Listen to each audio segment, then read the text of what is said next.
Hello friends, मेरा नाम है अमर चौधरी और आपका स्वागत है मेरे यूट्यूब चैनल स्मार्ट सब्जेक्ट में।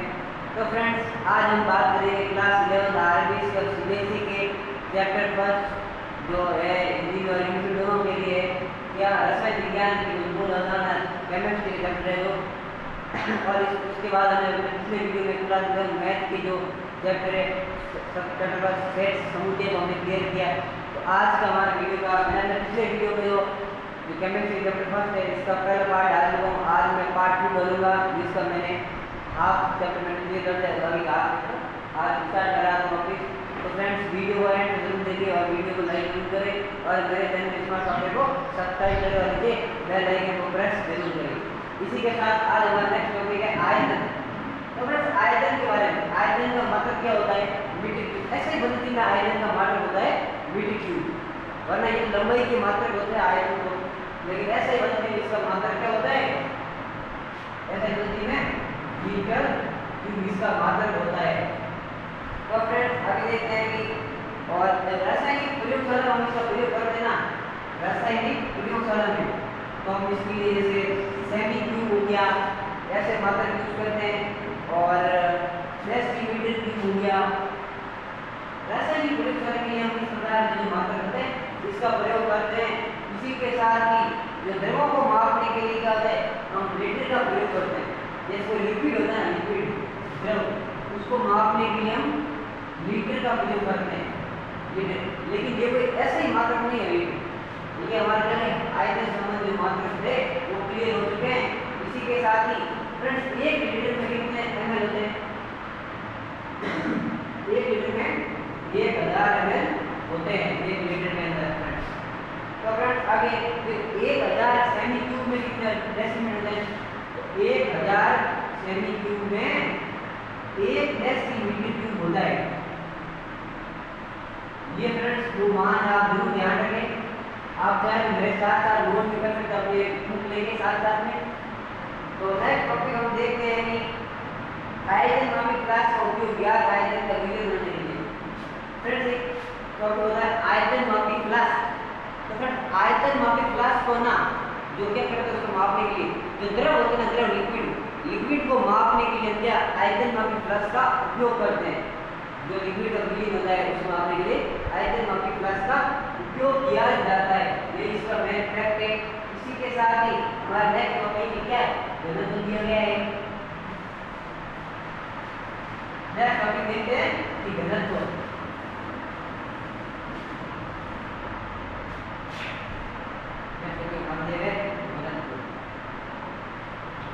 तो फ्रेंड्स, घनत्व के बारे में हम देखते हैं कि क्या दिया गया है। तो किसी पदार्थ का घनत्व, सबसे पहले इसकी परिभाषा देखते हैं। किसी पदार्थ का घनत्व, किसी पदार्थ का घनत्व उसके प्रति इकाई क्षेत्रफल, किसी पदार्थ का घनत्व उसके प्रति इकाई क्षेत्रफल का, उसके प्रति इकाई क्षेत्रफल, इकाई आयतन का क्या, किसी पदार्थ का घनत्व उसके प्रति इकाई आयतन का जो क्या होता है, द्रव्यमान होता है। आयतन का द्रव्यमान होता है।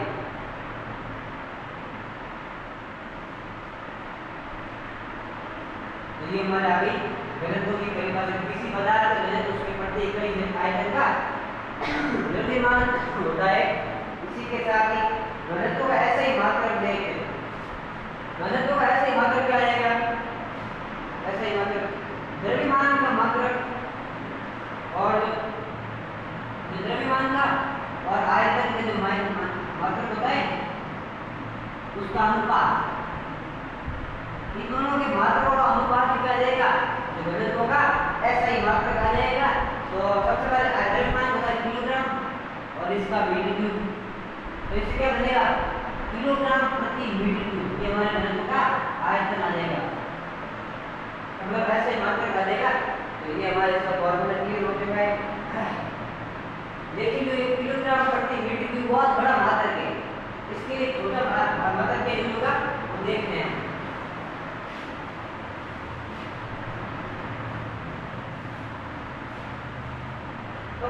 लिए छोटा मात्रक देखते हैं कि रसायन को मतलब रसायन में प्रयोगशाला में उसको प्रयोग करते हैं ना, तो हम ग्राम प्रति सेमी क्यूब, ये छोटा मात्रक है, इसका प्रयोग करते हैं ग्राम प्रति सेमी क्यूब को। जहाँ द्रव्यमान को ग्राम में, द्रव्यमान नहीं हमारा ग्राम किलोग्राम की जगह और ये सेमी क्यूब में मीटर क्यूब की जगह, तो ग्राम प्रति सेमी क्यूब व्यक्त किया जाता है। आगे नेक्स्ट देखते हैं कि क्या दिया गया है। ग्राम प्रति सेमी क्यूब के बाद हमारा नेक्स्ट है कि ताप टॉपिक, यानी ताप संबंधी टॉपिक हम देखते हैं कि क्या दिया गया है। ताप को मापने के लिए सामान्यतः 3 तरह के पैमाने होते हैं व्यक्त किया जाता है। 3 पहला होता है जो फ़ारेनहाइट का मतलब सेंटीग्रेड, सेकंड होता है फ़ारेनहाइट, पहला आ गया सेंटीग्रेड, दूसरा आ गया फ़ारेनहाइट और तीसरा आ गया केल्विन, ये आ गया केल्विन। ताप को मापने के लिए सामान्य 3 पैमाने का प्रयोग किया जाता है, सेंटीग्रेड, फ़ारेनहाइट और केल्विन। यहाँ केल्विन क्या है, ऐसा ही मात्रक है, ताप का हमेशा मेन ऐसा ही मात्रक क्या रहेगा, केल्विन होनी। ये पैमाने व्यक्त करने के लिए ऐसा ही मात्रक किसका रहेगा, केल्विन। और मैंने अपने पिछले वीडियो में आपको एक कहानी बताई थी भौतिक राशि की, उसके बाद ऐसे ही मात्रक बताया जिसमें ताप का मात्रक क्या दिया था, केल्विन दिया गया था, तो ताप का मात्रक रहेगा केल्विन। सेल्सियस पैमाना का ताप आप लोग क्या 0 से 100 डिग्री तक आसान कर सकते हैं, इसको क्या कहते हैं 0 डिग्री से लेकर 100 डिग्री सेल्सियस तक क्या है इसका मापन किया जाता है। ये इसका सेंटीग्रेड का सेल्सियस का आसान भी है।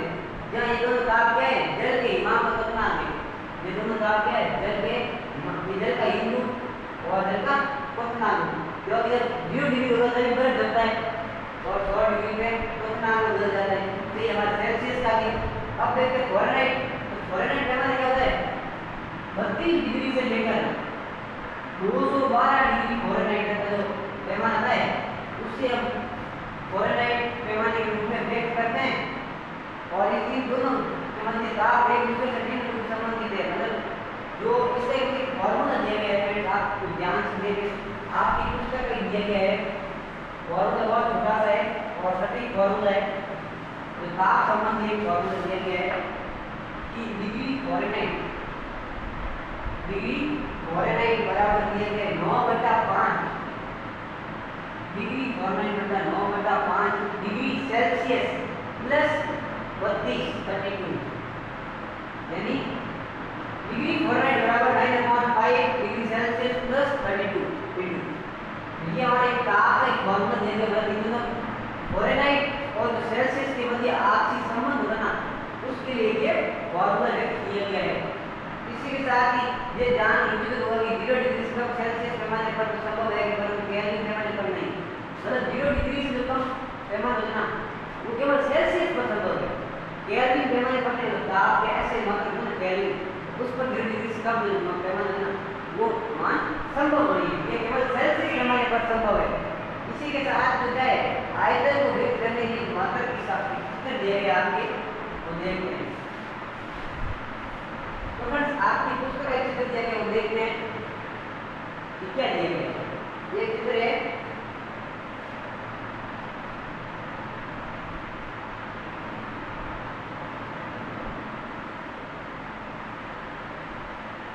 जैसे ये क्या है ऐसे ही मात्रक के रूप में दिए गए। आयतन में कितना होता है, आयतन का मीटर क्यूब होता है, 1 मीटर क्यूब कितने 1000 सेमी क्यूब हो जाएगी, यानी 1000 ml 1 मीटर में। ये दिए गए 1 डेमी, ये 1 डेमी क्यूब और ये हमारा 1 मीटर ये दिए गए। फिर है आयतन का ऑफिस 1 सेमी क्यूब और 1 mm, ये दूरी कितनी दी गई आपको 1 सेमी और ये दूरी है 10 सेमी,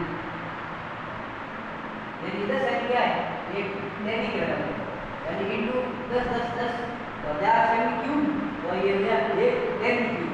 तो इसका फॉर्मूला है, ये क्या है आयतन को व्यक्त करने के मात्रक है, आयतन है ना इसको व्यक्त करने के मात्रक है, ये व्यक्त किए गए। अब हमारा नेक्स्ट मापन में अनिश्चितता देखते हैं कि क्या दिया गया है, क्या दिया गया फ्रेंड्स, मापन में अनिश्चितता।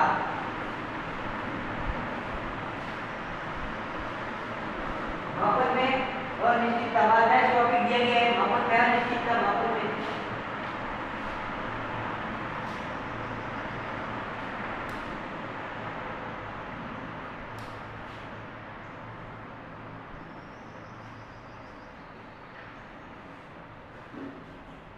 मापन में अनिश्चितता फ्रेंड्स टॉपिक देखते हैं कि क्या दिया गया है।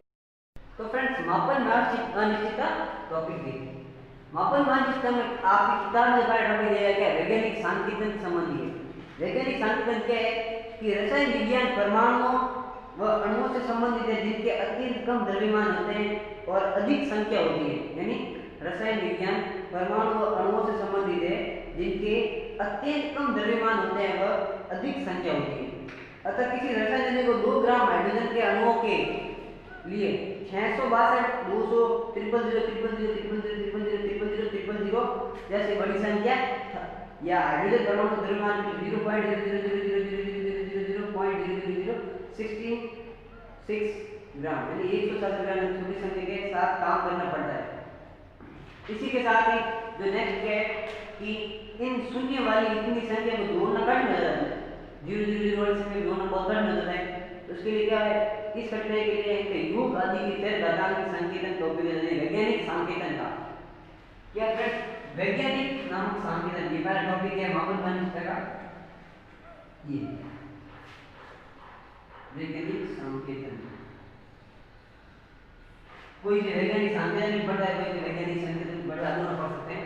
इसी के साथ ये है कि इस रूप में संख्या को n into 10 की घात n के रूप में व्यक्त किया जाता है। इसमें n क्या चर घातांक है, n चर घातांक है, यानी चर का जो घातांक है वो ये चर है 10 इसका घातांक है, इसका घातांक क्या जाएगा 10 के रूप में लिखते हैं। n घातांक इसका मान धनात्मक या ऋणात्मक हो सकता है, n का मान प्लस भी हो सकता है माइनस भी हो सकता है। जैसे n बराबर 1.000 या 9.999 भी हो सकता है, ये मध्य की संख्या हो सकती है। n को डिजिट टर्म है, ये हमारा n क्या कहलाता है, ये n वाली डिजिट टर्म, डिजिट टर्म यानी ये इसकी परिवार डिजिट टर्म क्या है, तो n के रूप में संख्या n डिजिट टर्म कहते हैं। जैसे 232.508 को 2.32508 के इंग्लिश में 2 के रूप में लिखते हैं, तो 10 मतलब तो 2 स्थान बाई और ले जाते हैं और वैज्ञानिक संकेतन में लोग क्या है 10 का घातांक है, 10 का घातांक क्या जाएगा प्लस का मूल, तो ये धनात्मक हो गया यहाँ पे। इस प्रकार ये हमारा घातांक हो चुका है। अब यह है आपकी किताब है टॉपिक है संदर्भ मानक। तो फ्रेंड्स अभी आप देख सकते हैं कि नई जो कोरोना काल में जैसे जो शिक्षा पद्धति में नई चेंज हुआ, नई शिक्षा पद्धति में जो ये यूज हुआ, मतलब जो पहला फॉर्मूला था 10+2 का, अब हो गया है 5+3+3+4। ये फॉर्मूला का वर्तमान में यूज हो रहा है, तो इसमें क्या नई शिक्षा पद्धति का उपयोग किया जा रहा है। उसी के आधार पर आप जो कक्षा 11 की किताब है एनसीईआरटी कोर्स की आ रही है, जिसमें एनसीईआरटी और आरबीसी ने दोनों ने मिलकर कोर्स का चयन किया है, तो उसकी नई किताब आ चुकी है, आप देख सकते हैं और मार्केट में खरीद भी सकते हैं। मेरे पास अभी मैं किताब ले आया हूँ जो ये इस प्रकार से लिखी है, भाग 1 इस प्रकार का भाग 2 भी है, ये आपकी नई किताब आ चुकी है, आप चाहे मार्केट से देख सकते हैं, नहीं तो मैं आपको इस किताब जो प्राइस है उस संबंधी जो लिंक है डिस्क्रिप्शन में आपको भेज दूंगा, आप वहाँ से डाउनलोड कर सकते हैं। तो फ्रेंड्स आगे देखते हैं कि क्या दिया गया संदर्भ मानक के रूप में जो आप किताब में। तो 1849 द्रव्यमान एक का मानक क्या है, किलोग्राम है। द्रव्यमान को किलोग्राम के रूप में मापते हैं, जैसे 1 किलो 2 किलो 3 किलो आदि के रूप में।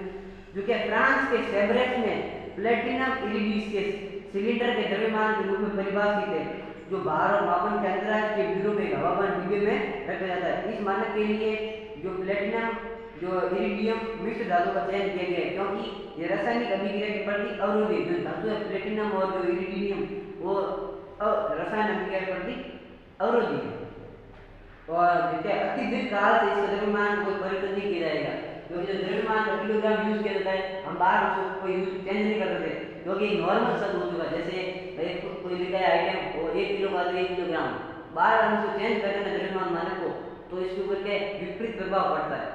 आगे देखते हैं कि ऐसी एक पद्धति जिसमें अति विशुद्ध सिलिकॉन के क्रिस्टल के परमाणु घनत्व को एक्स रे द्वारा मापा जाता है, शुद्धता 10 की की घात 6 में एक अंश है, इसे अभिमानक के रूप में स्वीकार नहीं गया। मतलब बार बार कोई ऐसी पद्धति नहीं है ये इसको मतलब द्रव्यमान को चेंज करने की कि नई पद्धति का उपयोग किया जा सकता है। केवल सेब्रेस की जो पद्धति आई थी 1800 में फ्रांस से, वही पद्धति का भी चयन किया जा रहा है जैसे किलोग्राम द्रव्यमान के रूप में। इसी के साथ जो नई पद्धति नहीं आई और नई इसको स्वीकार किया गया। अब यह कि आरंभ में 0 डिग्री सेल्सियस से पर रखिए प्लेटिनम यूरेनियम छड़ पर दो निश्चित चिन्हों के मध्य की लंबाई को मीटर में परिवर्तित करते हैं। दूरी को फ्रेंड्स आप जानते हैं मीटर में परिवर्तित करते हैं कि 1 मीटर 2 मीटर 3 मीटर इस प्रकार। 1960 में मीटर की लंबाई को क्रिप्टॉन लेजर से उत्सर्जित प्रकाश की तरंगदैर्घ्य का 1.650 76373 गुना माना गया। ये मीटर की तरंगदैर्घ्य का, यद्यपि यह एक असुविधाजनक संख्या थी।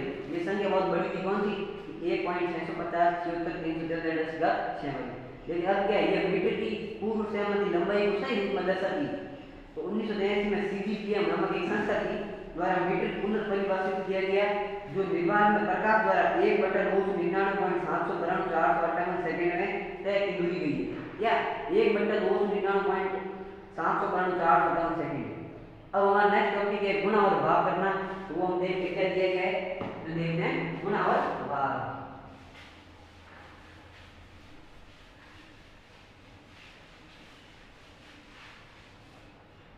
अब नेक्स्ट देखते हैं गुणा और भाग करना।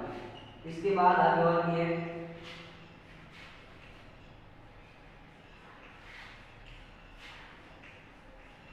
फ्रेंड्स, गुणा और भाग करने की पद्धति बहुत सिंपल और सरल तरीके से दी गई है। तो इन दोनों कार्य के लिए चर घातांक की संख्या वाले नियम लागू होते हैं। जैसे एक उदाहरण दिया गया आपने पहला कि 5.6 इंटू 10 की घात 5। अब इसको गुणा करना है 6.9 इंटू 10 की घात 8।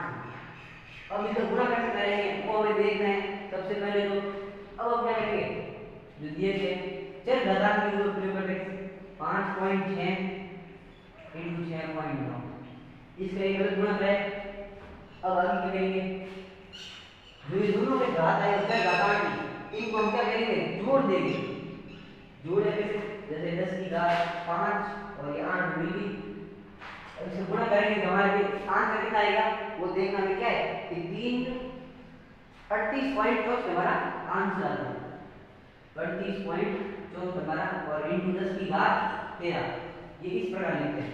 अब इसको वापस तो एक संख्या इसको यहाँ से पॉइंट में देखा ठीक से, तो क्या देगा 3.864 इंटू 10 की घात 14। तो ये हमारा जो है गुणा और भाग करने वैज्ञानिक सांख्यिक रूप से किया गया। अब नेक्स्ट इसका जो दूसरा उदाहरण देखते हैं वो भी दिया गया इसी प्रकार है। उसमें क्या ये संख्या माइनस के रूप में है, जैसे यहाँ मैंने -5 कर लिया और ये -8 कर लिया। इस पर क्या है -5 और -8 हो गए -13 हो गए, तो यहाँ क्या जाएगा -13 -14 जाएगा। इस प्रकार ये मान दूसरा इस प्रकार दिया गया संख्या बस चेंज की जाती है। अब आगे नेक्स्ट देखते हैं कि क्या दिया गया है। ये किसी के दूसरे प्रकार जो भाग दिया गया वो देखते हैं। गुणा हमने क्लियर कर दिया, अब भाग देखते हैं। भाग का एक प्रश्न जो आपकी किताब को उदाहरण दिए गए वो देखते हैं कि क्या है 2.7 इंटू 10 की घात -3 बट्टा 5.5 इंटू 10 की घात 4। वो भी इस तरीके से ये 2.7 में भाग दिया, 7 का भाग 5.5 में देंगे, एक ये दिए एक साथ जो मैं गुणा करेंगे ये संख्या प्लस भी है -3 और -4 ये, तो ये हमारे इस प्रकार है।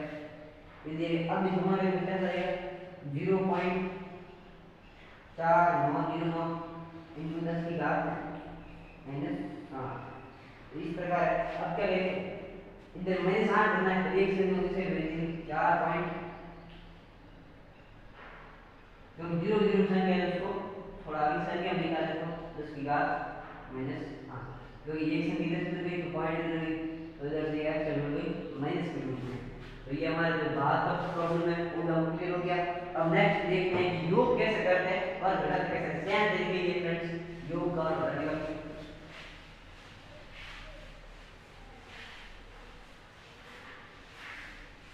अब है योग करना और घटाना।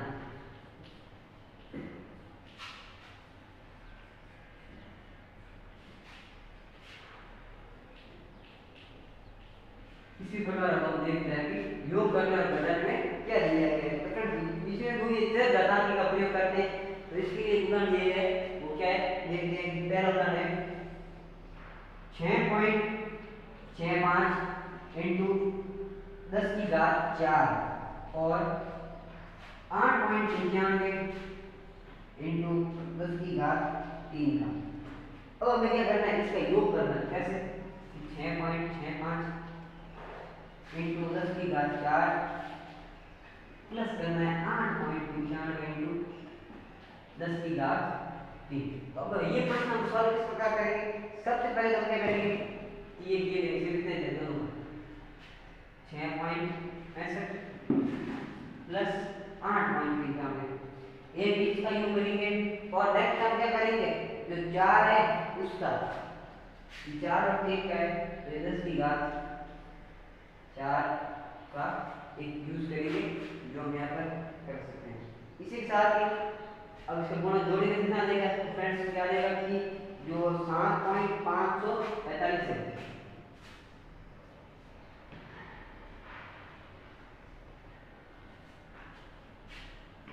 7.545 ये आ जाएगा। वो कैसे आया, ये यहाँ पर 0.8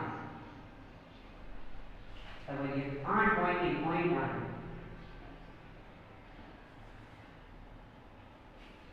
अभी होगी 7.45 इंटू 10 का 4।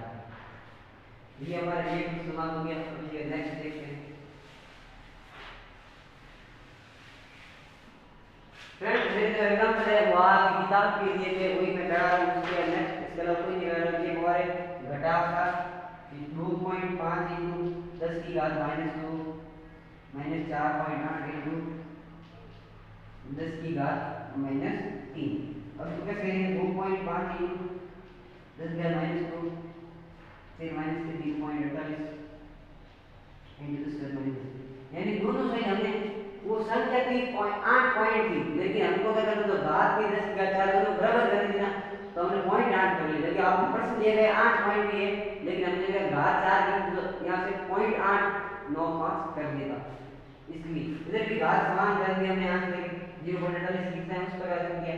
अब इसको जोड़ देंगे तो 2.8 4 बना देंगे, कर देंगे 2.8 0.48 तो 2.0 हो जाएंगे इंटू 10 की घात -2, यानी जो ये वाला टॉपिक है इसमें 0.8 देंगे 2.0 देंगे और फिर इंटू 10 की घात, यानी दोनों साइड समान है इसलिए हमने कॉमन ले लिया। ये हमारे योग करना और घटाना हो गया क्लियर। अब हमारा नेक्स्ट टॉपिक है सार्थक अंक। सार्थक अंक देखते हैं कि क्या देखते हैं।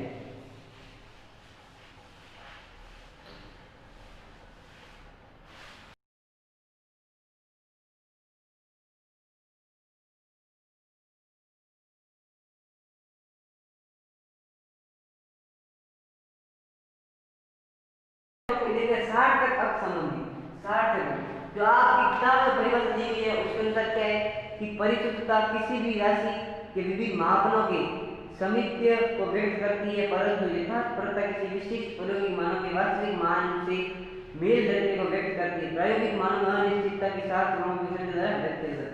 तो सार्थक अंक क्या था, कैसे सबसे पहले तो वे अर्थपूर्ण अंक यानी वे अंक जो निश्चित रूप से ज्ञात हो और अनिश्चितता को व्यक्त करने के लिए पहले निश्चित अंक लिखते हैं और अनिश्चित अंक के रूप में लिखा जाता है। और सार्थक यही हमारे सार्थक अंक कहलाते हैं। अब सार्थक अंक को निर्धारित करने के लिए कुछ नियम दिए गए हैं प्रयोग। सबसे पहले सभी गैर शून्य अंक सार्थक अंक होते हैं, जैसे 285 में 3 सार्थक अंक आ गए और 0.25 ml में 2 आ गए। 285 285 3 हो गए, ये निश्चित है। इस प्रकार फिर प्रथम गैर शून्य अंक से पहले आने वाले शून्य सार्थक नहीं होते। ऐसे शून्य केवल दशमलव की स्थिति को बदल, जैसे 0.03 में एक सार्थक अंक है 3 होती है और 0.0052 में 2 है 5 और 2। दो गैर शून्य अंकों के मध्य रिक्त स्थित शून्य सार्थक अंक होते हैं, अर्थात 2.005 में 4 सार्थक अंक हो गए 2.005 4 अंक हुए और 285 में 3 थे। किसी अंक की दाईं ओर या अंत में आने वाले शून्य सार्थक होते हैं परंतु उनके लिए शर्त क्या है कि वे 10 की दाई होनी चाहिए। तो जैसे 0.200 में 3 अंक है, पर 10 संख्याओं में दाई और के 0.60 अंक होते हैं। जैसे 100 हो गया, 100 में 3 हो गए, तो इस प्रकार। अब ऐसे सार्थक को जोड़ते कैसे, जिस प्रकार हम सामान्य अंक जोड़ते हैं उस प्रकार सार्थक जोड़ेंगे पॉइंट वाले की। फिर सार्थक को गुणा भाग सामान्य गुणा कैसे करते हैं, उस प्रकार पॉइंट वाला गुणा होगा। अब यह है कि नेक्स्ट विमीय विश्लेषण टॉपिक दिया गया है, वो क्या है। तो परिकलन करते समय कभी कभी क्या है, विमीय विश्लेषण। हमारा नेक्स्ट टॉपिक है विमीय विश्लेषण, जो क्या दिया गया है कि परिकलन करते समय कभी कभी हमें मात्रकों की एक पद्धति से दूसरी पद्धति में रूपांतरित करना पड़ता है। ऐसा करने के लिए गुणक केवल लेबल विधि, इकाई गुणक विधि या विमीय विश्लेषण का उपयोग किया जाता है। तो ये हमारा विमीय विश्लेषण है।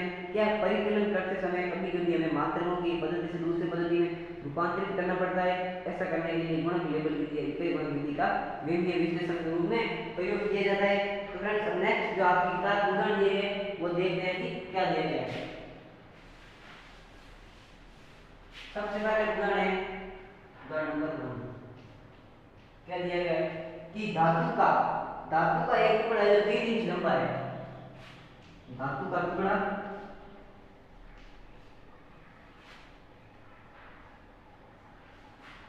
3 इंच लंबा है। अब हमें क्या करना है, इस धातु के टुकड़े का क्या ज्ञात करना है कि इसकी सेमी में लंबाई क्या होगी, जो ये इंच है इसकी सेमी में लंबाई क्या होगी।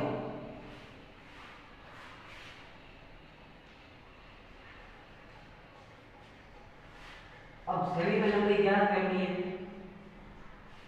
तो वो देख लेना कि सेमी में लंबाई सबसे पहले तो क्या दिए गए हम ज्ञात करते हैं कि 3 इंच टुकड़े की लंबाई क्या है, 3 इंच दी गई है हमें। तो सबसे पहले देखते हैं 1 इंच में कितने सेमी होते हैं। 1 इंच में हमारे होते हैं 9.54 सेमी, 1.54 सेमी हमें। अब इसको लोग के परिकलन करते हैं ना, तो कैसे करते हैं कि 1 इंच बटा 9.54 सेमी बराबर क्या है, 1 इंच है वापिस बराबर 9.54 सेमी बटा 1 इंच। ये इस प्रकार हमें इसको लिखेंगे, तो ये सब 1 के बराबर ही है।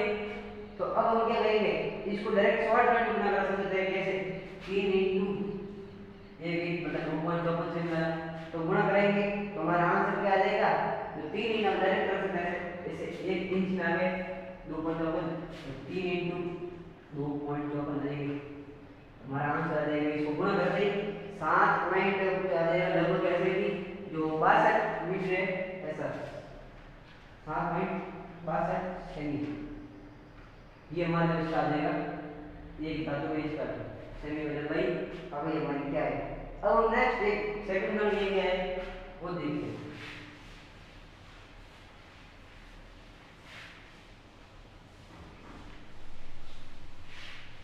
सेकंड आप ये है कि एक जग है, क्या एक जग में 2 लीटर दूध है। एक जग में 2 लीटर दूध है, यानी एक जग में 2 लीटर दूध है। अब इसका हमें ज्ञात क्या करना है कि इसकी आयतन क्या होगा, मीटर क्यूब में इसका आयतन ज्ञात करना है। जिसका 2 लीटर का आयतन ज्ञात करना है मीटर क्यूब में। मीटर क्यूब में इसका आयतन ज्ञात करेंगे। सबसे पहले तो 1 लीटर में कितना होता है 1000 सेमी क्यूब, तो और 1 मीटर में 100 सेमी होते हैं। 1 लीटर में होते हैं 1000 semi cube, semi cube 1 litre में आ गए। फिर हम देखते हैं कि 1 मीटर में कितने सेमी होते हैं, 1 मीटर में 100 सेमी होते हैं हमारे। अब हम 2 लीटर मीटर आयतन क्यूब में ज्ञात करेंगे, तो क्या होगा कि 1 मीटर बटा 100 सेमी बराबर 1 लीटर बराबर 100 सेमी बटा 1 लीटर। ये 1 के बराबर ये दोनों किस प्रकार लिख सकते हैं, तो 2 लीटर में 1 लीटर में 1000 मीटर क्यूब हो गए, मीटर क्यूब। तो 2 लीटर में 2 × 2000 1000 मीटर क्यूब तो हमारे 2000 मीटर क्यूब। ये हमारा 2000 मीटर क्यूब वाला आंसर क्लियर हो गया कि कितने होते हैं। तो अब नेक्स्ट डेट आपका 30,000 जिसे हम देख के देंगे कि एक लीटर में 1000 मीटर क्यूब और 2 लीटर में 2000 मीटर क्यूब सिंपल तरीके से कर सकते हैं। लेकिन जो वैज्ञानिक सांख्यिकी है जिसका पूरा उपयोग करके हमें प्रश्न का हल करना है, अन्यथा हमारे जो प्रश्न है उसमें जो हमें अंक कम मिलते हैं। अब देखते हैं कि 30% क्या दिया गया आपको ध्यान रखना। तो 30% दिया गया 2 दिनों में कितने सेकंड होते हैं, 2 दिनों में कितने सेकंड है।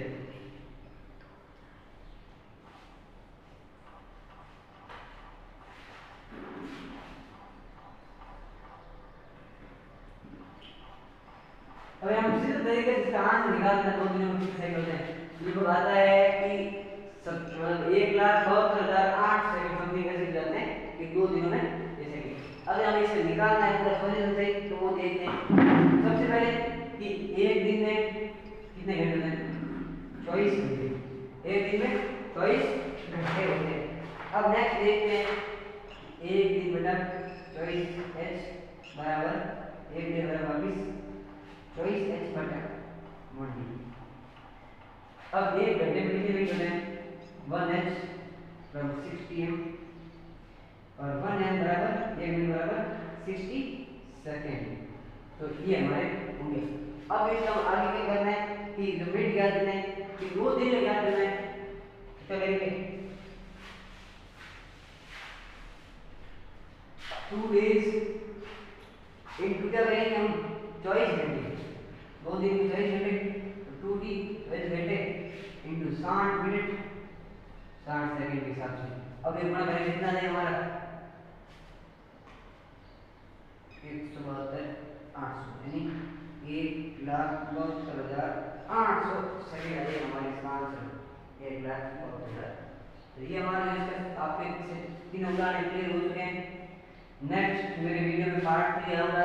पार्ट 3 वीडियो में जो रासायनिक संयोजन के नियम है उसका टॉपिक हम क्लियर करेंगे, जिसमें डॉल्टन के सिद्धांत भी है, गैर-विषयक का सिद्धांत भी है, आदि हम क्लियर करेंगे। फ्रेंड्स आज का वीडियो आपको अच्छा लगा तो मेरे वीडियो को लाइक कीजिएगा और चैनल स्मार्ट सॉफ्टवेयर को सब्सक्राइब कीजिएगा और बेल आइकन को जरूर दबाइएगा और मेरे पिछले वीडियो को जरूर देखना जरूर देखेंगे। तो थैंक्स।